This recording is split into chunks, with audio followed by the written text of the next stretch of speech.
ನಮಸ್ಕಾರ, ಜಯಕಿರಣ ಟಿವಿ ವೀಕ್ಷಕರಿಗೆ ಸ್ವಾಗತ. ನಿನ್ನೆಯಿಂದ ಸುರಿಯುತ್ತಿರುವ ಭಾರೀ ಮಳೆಗೆ ಕುಳಾಯಿ ಹೊಸಬೆಟ್ಟು ಬಳಿಯ ಹೆದ್ದಾರಿ ಮುಕ್ಕಾಲು ಭಾಗ ನೀರಿನಲ್ಲಿ ಮುಳುಗಿದ್ದು ವಾಹನ ಸವಾರರು ಪರದಾಡುವ ಸ್ಥಿತಿ ನಿರ್ಮಾಣವಾಗಿದೆ.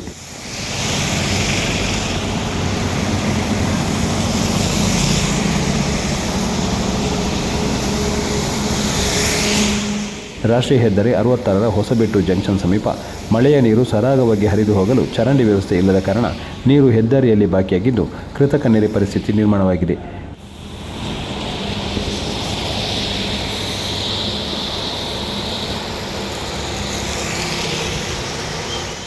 ದ್ವಿಚಕ್ರ ವಾಹನ ಸವಾರರು, ರಿಕ್ಷಾ, ಕಾರು ಸವಾರರು ಸಂಚಾರಕ್ಕಾಗಿ ಪರದಾಡಬೇಕಾಗಿದೆ.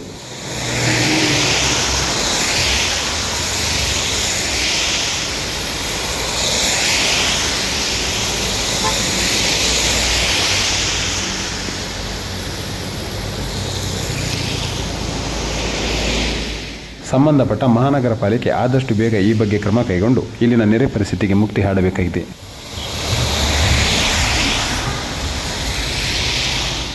ಸಮೀಪದಲ್ಲೇ ಹೋಟೆಲ್, ವಾಣಿಜ್ಯ ಸಂಕೀರ್ಣಗಳು ಇದ್ದು ಅವೆಲ್ಲವೂ ಮಳೆಗಾಲದಲ್ಲಿ ಮಳೆಯ ನೀರಿನಲ್ಲಿ ಮುಳುಗುವ ಸ್ಥಿತಿ ಎದುರಾಗಿದೆ. ನಮಸ್ಕಾರ.